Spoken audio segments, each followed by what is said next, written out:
Hey everyone! If your controller isn't working in Brawlhalla on PC, don't worry.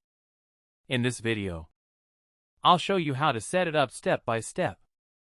Before we get started, make sure to subscribe to our channel, as it really helps us grow. Now let's get started.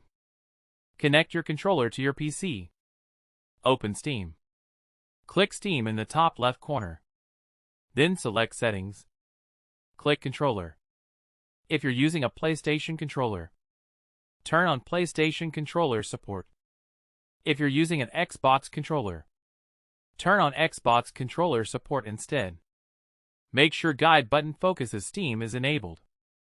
Then find Idle Gamepad Shutdown Timeout. Set it to Never.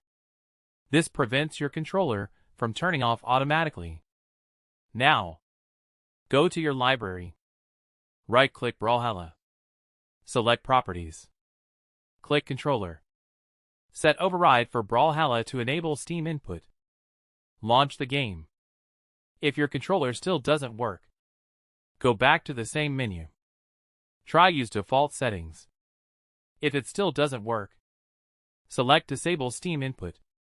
Launch the game after each change to see which option works best for your controller. That's it. If this video helped you, don't forget to like the video. Subscribe to our channel for more helpful tutorials. If you're still having this problem, leave a comment below. We'll do our best to help you. Thanks for watching.